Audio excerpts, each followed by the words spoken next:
Dear Africa, today, I speak to you not as a teacher or expert, but as a fellow African with a simple message. We must start reading. Reading is not just for students or scholars. It's for dreamers, builders, parents, farmers, leaders, for anyone who wants to grow, think, and act with clarity. Let's be honest. Too many of us stop reading after school. We say we're busy, tired, or that books are boring or expensive. But the truth is, we've underestimated the power of reading, and it's holding us back. Reading is not just about school exams. It's about life.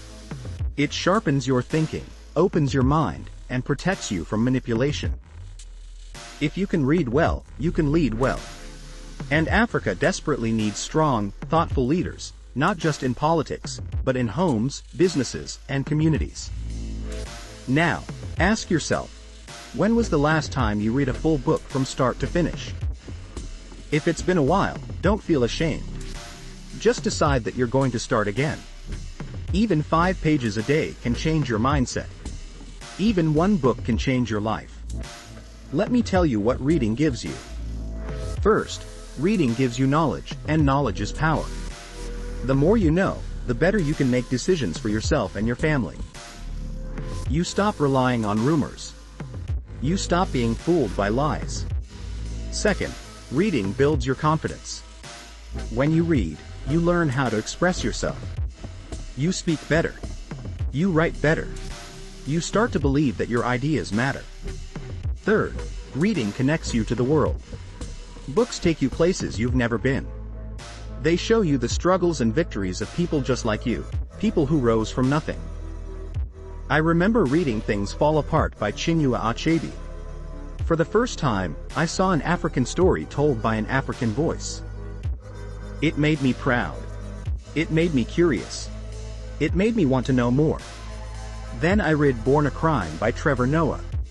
It was funny, painful, inspiring, and real. That book taught me how laughter can heal, and how books can build resilience. There are so many powerful African voices.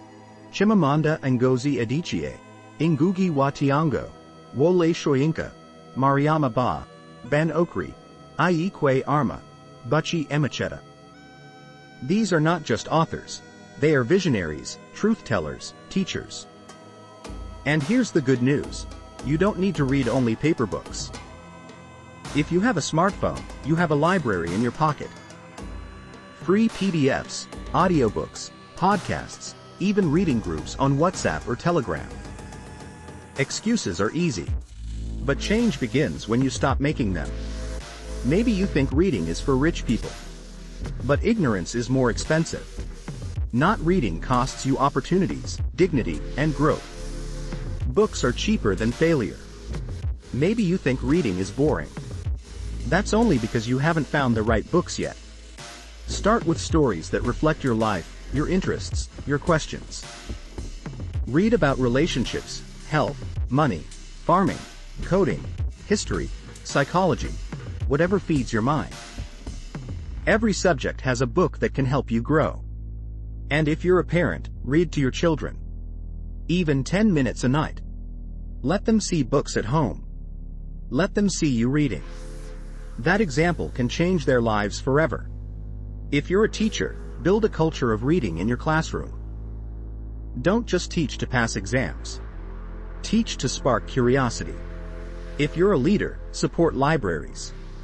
Invest in publishing. Make reading a national priority, not an afterthought. Reading is not just personal, it's political. Dictators fear people who read. Because readers ask questions. They think critically. They don't accept everything they're told. If we want a stronger Africa, we need stronger minds. Minds that are informed, creative, and unafraid. This is not about English or French. Read in your own language. Swahili, Yoruba, Zulu, Amharic, Shona, Arabic, Wolof. It doesn't matter. What matters is the knowledge. Don't wait for school. Don't wait for government. Don't wait for the perfect moment. Start now. Start with one book. One page. One idea. Africa will not rise because of money alone.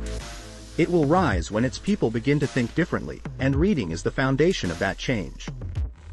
So I leave you with this: if you're a student, read beyond your syllabus. If you're a business owner, read about money, leadership, innovation. If you're a mother, read to understand your power. If you're a dreamer, read to feed your vision. Books are not the answer to everything, but they are the beginning of everything. Let's bring back the fire of learning. Let's build a generation that is curious, wise, and literate. And when we do, Africa will no longer be ignored. Africa will no longer be underestimated. Africa will no longer be silent. Because readers rise. And when Africa reads, Africa will rise too. Thank you.